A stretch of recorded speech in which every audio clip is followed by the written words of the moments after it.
Welcome back to 11's Dirt Life. It has been a minute. I haven't filmed a video in a couple of months. I've been busy. We moved house and business just 30 minutes up the road, more up into the mountains from where we were before, but uprooting your life and your business and your getting a new office and getting your house together and all that stuff and getting kids situated in school. So life's been busy. We went to Trail Hero in the midst of all that, so that also added to some of the chaos, but things are starting to settle. As you can see, we now have a pretty cool shop for the Jeeps to do some work. So hopefully we get some more videos in the shop doing stuff on the Jeeps in that way. But I wanted to start and bring back a video that is probably my most asked question as of late. One of the reasons I do the YouTube video in general is to answer questions I get asked a lot. I get a lot of DMs in social media, Instagram primarily, just about stuff I'm running on my setup, products that I like, things like that. Places that I've been. So I kind of started the YouTube channel to elaborate on those items in a longer format versus texting or messaging through chat for a long period of time. So this question has been the most asked question that I've gotten recently, and it's how do I like the ORIs and would I recommend them for a daily driver? So lots of buzz on both sides of this topic. I think ORIs are a real hot topic right now. Just in general, you've seen a lot more people are running them on daily drivers. You've seen a lot more Jeeps are running them, so they're getting a lot more traction in that regard. So I want to start off the video by saying I'm not by any means a suspension expert. I'm not a Jeep expert. I'm just a dude in his garage that's been doing this for a while. I built 3 Wranglers since 2014, 2 JKs and the JL. I've run 8 different suspension setups over the 3 builds, not including stock. So if we want to throw the stock suspension off the lot suspension, that's 11 different suspension. So I only add that in there because it's just ride quality and how it drives and how it tracks and things like that. I never really off-roaded them in stock suspension, so I don't have feedback on that, but I do have a good feel, a good first-hand experience with different suspension setups with different Jeeps, how they work. I've run 3 different suspension setups on this Jeep alone, on this JL since 2020. So I feel like I have a pretty good handle on and off road on how this thing drives with all of those suspension setups. So again, not an expert by any means. There are suspension specialists that are going to have pretty much a hardcore opinion one way or the other. I'm just giving you my own personal feedback on what I've experienced over the years of observation of people running ORIs, myself now running ORIs on and off road, and then with coilovers and things like that. I'm not going to get too far into the depths of ORIs versus coilovers. I want to do a whole separate video, maybe a couple videos on that, get some people from both perspectives and have some dialogue, some back and forth. Give you my opinion on both. I like both. I'm a fan of both. I'm going to run coilovers on the LJ. This is going to be like a trail dedicated rig. I want to be able to do some faster stuff and some crawling with this. I'm going to drive it to the trails like I do with all my Jeeps, but I have a set of King coilovers just that I took off of this that I'm going to throw onto this guy. So I will be running both. I'm not anti-coilover by any means, but I am a huge fan of the ORI, and let me tell you why. So I'll backtrack into what suspensions I've had on this so you kind of have a little bit of where my feel and experience is coming from. Started off with just a standard shock and coil. I had Evo plush ride coils and paired that with Fox 2.5 shocks with DSC adjusters with the Evo mid arm, all 8 Evo mid arms, adjustable control arms. That was a great ride, rode really nice, but I had been coming from coilover suspension setups on my prior JK. I had run 2 different coilover setups on that JK, one just off the shelf setup, and then one I had AccuTune build me a set of Fox coilovers specific for that Jeep. So that was a really nice setup, a really good coilover setup, probably the nicest riding coilover setup I've had. So I did that setup, drove it around for a while, and was like, man, I should have done coilovers. I know exactly how they feel. I was trying to stick within a budget when I originally built this. I had a mind of like starting off and then doing something like this, running a few different suspension setups and having earned that opinion by running the suspension setups versus just what I've heard or what people have told me or what I've seen. So after the shock and coil, I went to the Evo bolt-on coilover kit. It's a really nice kit for the bolt-on guy. I did it myself in my garage. I had a couple buddies help me out on a few parts of it. I was a little tricky, with having to get the axles so far drooped up to get the shock in and all that kind of stuff and moving stuff around. And I was running it on the UD60 axle, so the brackets for that were a little bit different than what I had.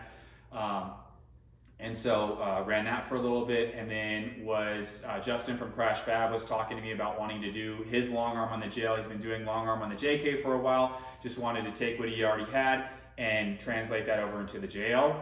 So the brackets and things that he had been doing were very similar to what he's got on the JL.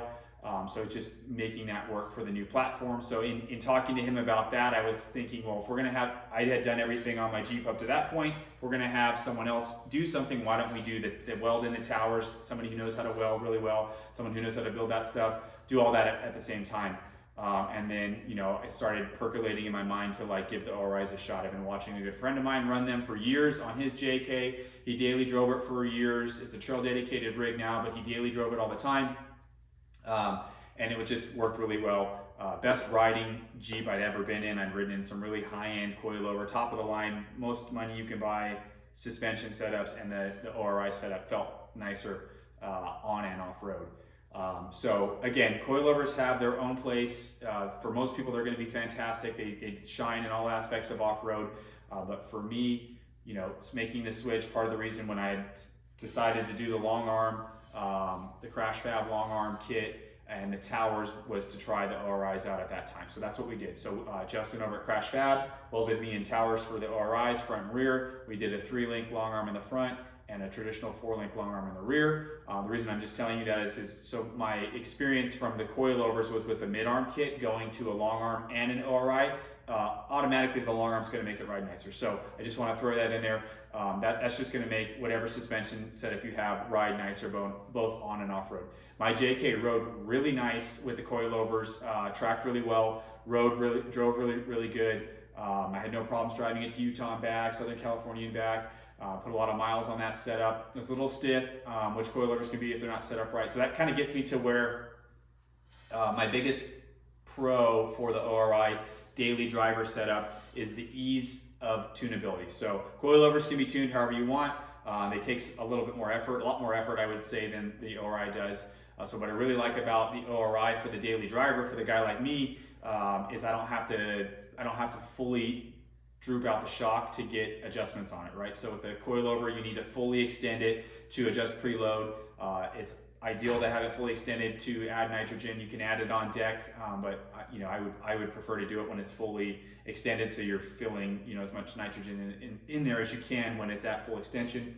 So I'd have to take my wheels and tires off, jack the Jeep sky high, get jacks under the frame, the really tall jacks, and then adjust preload, get everything settled, get it back on deck, and then hope that I was pretty close to where it needed to be. And I was doing that a couple of times a year because I run hardtop and full doors in the winter like I have now, and then in the summer and the spring, as much as I can, I run half doors and no top. So much lighter setup. So with the coilover setup, with this heavier setup, then I'm getting sky high, I'm getting too tall, so then I'm having to adjust preload a couple times a year. Not the end of the world. I mean, guys that like doing it or have access to doing it, it's not the worst thing to do. But for a lot of average guys that don't have time or just don't want to do it, it can be cumbersome at times. So I was doing that, and I was okay with that. One of the things that drew me to the ORI was the fact that you can adjust everything on deck. So it's just a nitrogen shock fill kit. So like the Power Tank Shock Boss is what I use. Nitrogen bottle with a filler. I get my measurement out. I measure, with the ORI, the sweet spot on the shaft showing is going to be like 4.5 to 5 inches. So I get set to where I find that 4.5, 5 inch shaft all the way around, and that coincides pretty well with my tire to fender gap that I want, which is anywhere from 8 to 9.5 inches, depending on what I want to do and how much I need to get the tire up there.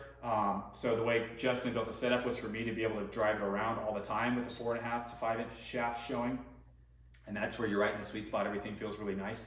So I can make a full adjustment, a full suspension, ride height, and ride quality adjustment in 30 minutes or less with that Power Tank kit. I mean, you just take off the Schrader valve on the reservoir, put the nitrogen fill kit on there, look at the amount you have in there, pump some nitrogen in there, shake the Jeep back and forth, let the shock settle. You really don't even have to drive around. And you do that on all 4 corners. Get it all level, tire to fender, get it level, make sure your shaft is accurate in 30 to 40 minutes tops. And I'm completely adjusted my suspension setup how I need it to be. So the tunability, adjustability of an ORI for a daily driver to me is hard to beat, really hard to beat. The ride quality on it has been fantastic. It's the nicest, most comfortable riding Jeep I've had around town and off-road, especially off-road. Around town it feels great. You hear the analogy of it's like riding on a pillow of clouds. It really is. You really feel like you're floating. It drives really nice. I drove it to Utah and back for Trail Hero, so Huracan's like a 9-hour drive time from where I live. So I did that there and back. All those highway miles on the ORIs, 70 to 85, depending on where I was at, what the speed limit was, or just how fast I was, slingshotting past semis without a problem. So the daily aspect of it's been fantastic. I would definitely say if you're contemplating it and you've done your research and you feel like an ORI is the right shock for you. Again, this is my personal experience and opinion on it. You need to figure out what you want to use your Jeep for, how you want to use your Jeep, maybe who's building your Jeep, maybe they don't understand ORIs or how to set it up or anything like that, so a coilover might be a better setup for you. But for me, this has been really fantastic in that regard.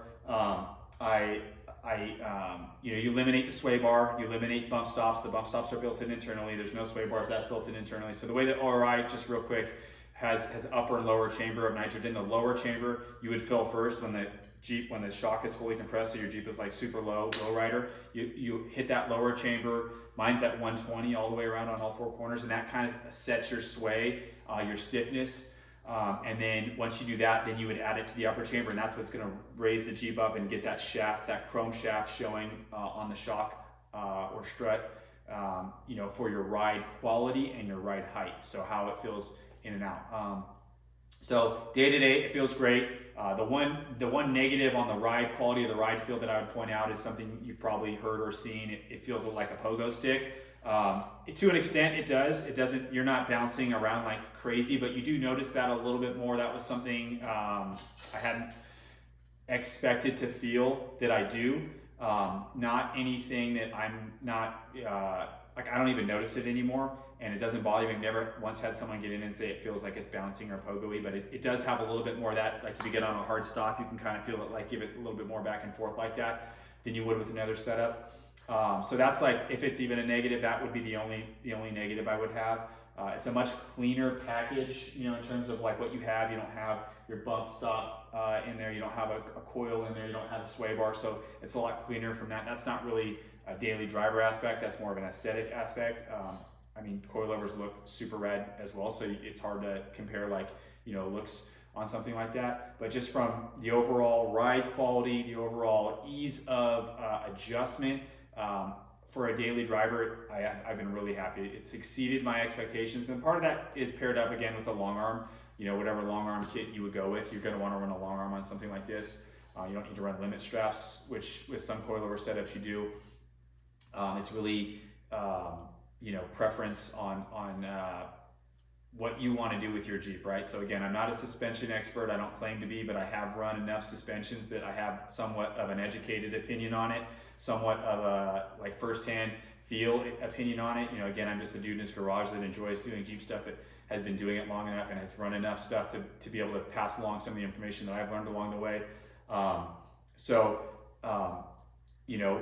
You're going to have to run weld-in towers, just like you would with most coilover setups. There's a few bolt-on kits out there, and for the guys that aren't doing really hardcore stuff and they just want, you can do hardcore stuff with bolt-on. I'm not saying you can't. I did Rubicon and some things like that with no problem with that. But if you're wanting to get into that next level suspension setup, that next level coilover setup, that next level ORI setup, you're going to want to have a weld-in tower. You're going to have new lower shock mount brackets, things like that. We did a new cross member on here. We did, like I said, we 3-linked the front, so we eliminated the driver's side upper link, and then the rear links, Justin had put a bend in them for clearance, for binding issues, to not have any bind on the links. So we went Johnny joints all the way around on it. I'll do a full walk around with the Krash Fab setup as well. Maybe I'll get Justin involved in that at some point, just to kind of go over what he did there. Kind of like I said, took what he had done on the JK and just moved it over to the JL platform.